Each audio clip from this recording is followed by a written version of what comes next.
I would like to make a few comments concerning the difference between the Black Revolution and the Negro Revolution. Yes, sir. There's a difference. Are they both the same? And if they're not, what is the difference?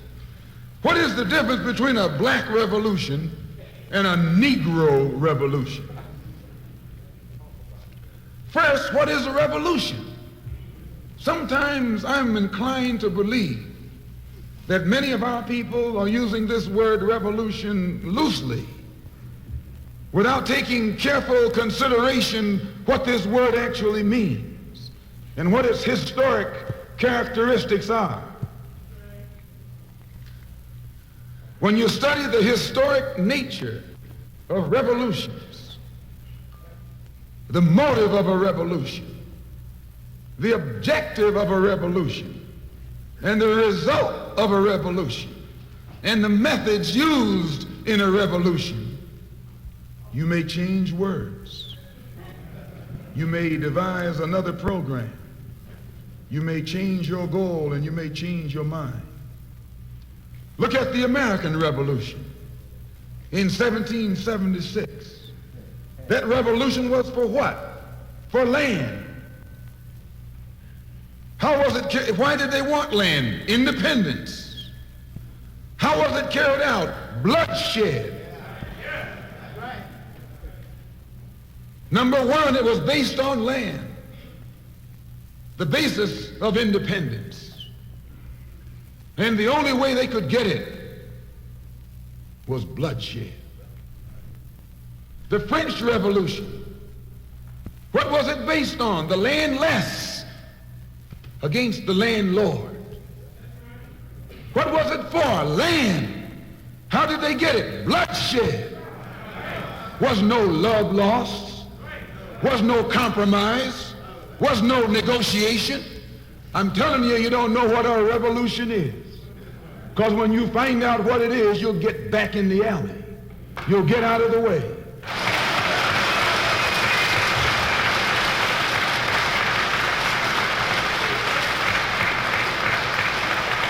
Just a moment. The Russian Revolution. What was it based on? Land. The landless against the landlord. How did they bring it about? Bloodshed.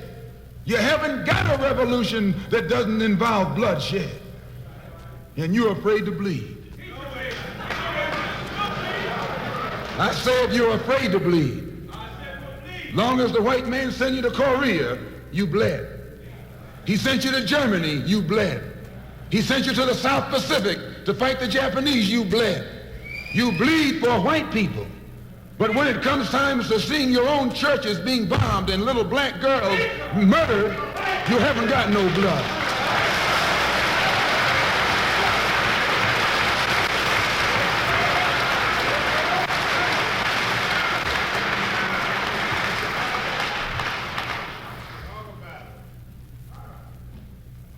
You bleed when the white man says bleed.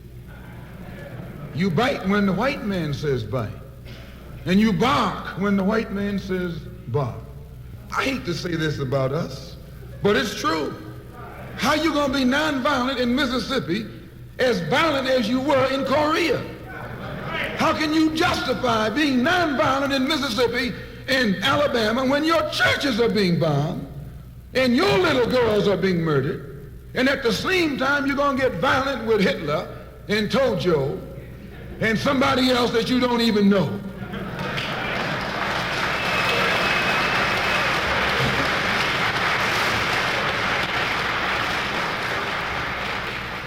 If violence is wrong in America, violence is wrong abroad. If it's wrong to be violent, defending black women and black children and black babies and black men, then it's wrong for America to draft us and make us violent abroad in defense of her.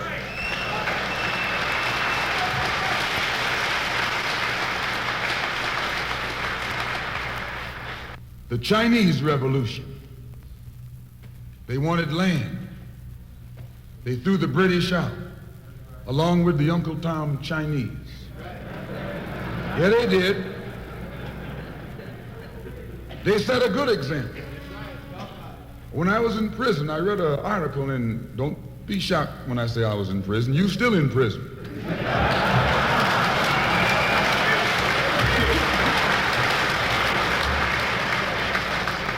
That's what America means, prison. When I was in prison, I read an article in Life magazine showing a little Chinese girl, 9 years old. Her father was on his hands and knees, and she was pulling the trigger because he was an Uncle Tom Chinaman. When they had the revolution over there, they took a whole generation of Uncle Toms, just wiped them out. And within 10 years, that little girl became a full-grown woman. No more Toms in China. And today it's one of the toughest, roughest, most feared countries on this earth by the white man, because there are no Uncle Toms over there.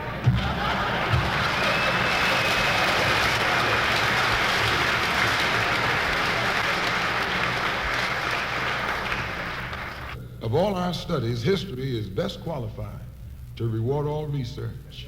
And when you see that you got problems, all you have to do is examine the historic method used all over the world by others who had problems similar to yours.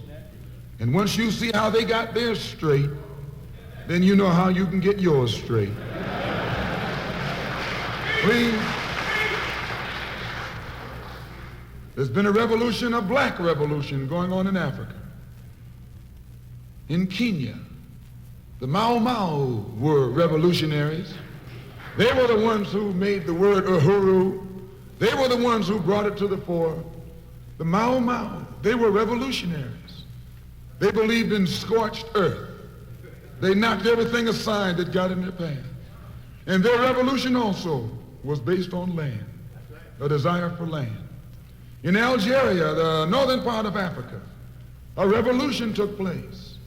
The Algerians were revolutionists. They wanted land. France offered to let them be integrated into France. They told France to hell with France. They wanted some land, not some France.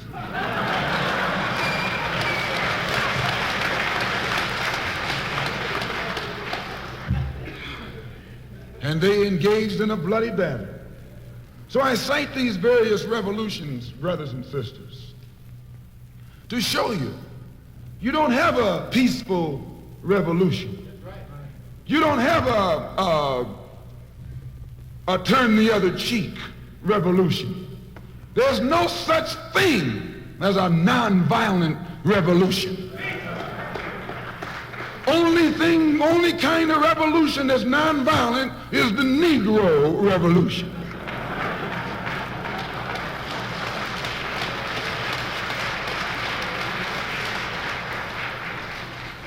The only revolution based on loving your enemy is the Negro revolution.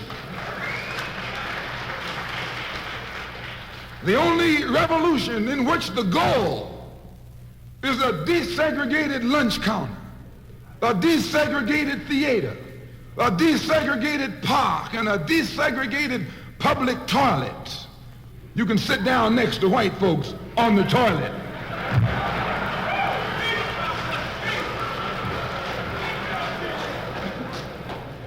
That's no revolution. Revolution is based on land. Land is the basis of all independence. Land is the basis of freedom, justice, and equality. The white man knows what a revolution is. He knows that the black revolution is worldwide in scope and in nature. The black revolution is sweeping Asia, sweeping Africa. It's rearing its head in Latin America. The Cuban Revolution, that's a revolution. They overturned the system.